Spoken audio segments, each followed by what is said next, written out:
पाकिस्तान बांग्लादेश छोड़ो, तुर्की का नया बकरा बना नेपाल। भारत नेपाल सीमा पर तुर्की बना रहा मस्जिदें और मदरसों की संख्या बढ़ी, तुर्की पीछे। जी हां दोस्तों, इस वक्त की बहुत ही बड़ी खबर आ रही है पाकिस्तान के दोस्त तुर्की से।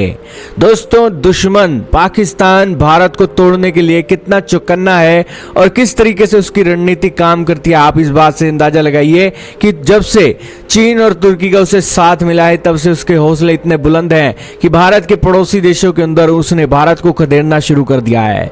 सबसे पहले उसने बांग्लादेश के अंदर अपनी चाल चली और उस चाल के अंदर वो कामयाब हुआ। शेख हसीना अपने देश को छोड़कर भारत आई और अब तुर्की बांग्लादेश के अंदर एंट्री कर चुका है, तुर्की पाकिस्तान के अंदर एंट्री कर चुका है और अब नेपाल के अंदर भी एंट्री करने की कोशिशें उसकी तेज चल रही हैं।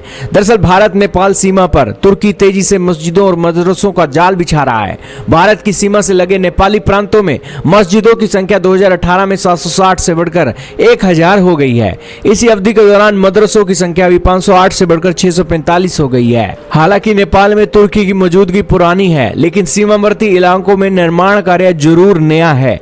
तुर्की के गैर सरकारी संगठन IHH ने नेपाल के सीमावर्ती क्षेत्रों में अपनी गतिविधियों का विस्तार किया है। IHH शरमपंथी समूहों से जुड़ा है।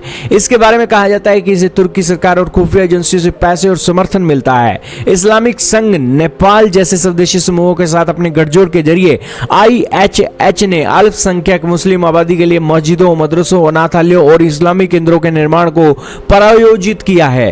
तुर्की नेपाल में मस्जिदों और मदरसों का निर्माण कर एक तीर से दो निशाने लगाने की कोशिश कर रहा है। पहला, वह नेपाल में अपनी पैठ के लिए मानवीय पहुंच बना रहा है और दूसरा, राजनीतिक या रणनीतिक उद्देश्यों के लिए उपयोग किए जाने वाले एक अंतरराष्ट्रीय नेटवर्क का भी निर्माण कर रहा है। खैर, कहीं ऐसा ना हो पाकिस्तान की तरह तुर्की भी इनको लालच देकर भारत के खिलाफ एक बड़े अटैक कराए, बड़ी साजिशें रचे। इसके बारे में भारत की सरकार को अवेयर होना चाहिए। आपका इसके बारे में क्या मानना है, कमेंट सेक्शन में जरूर बताइएगा।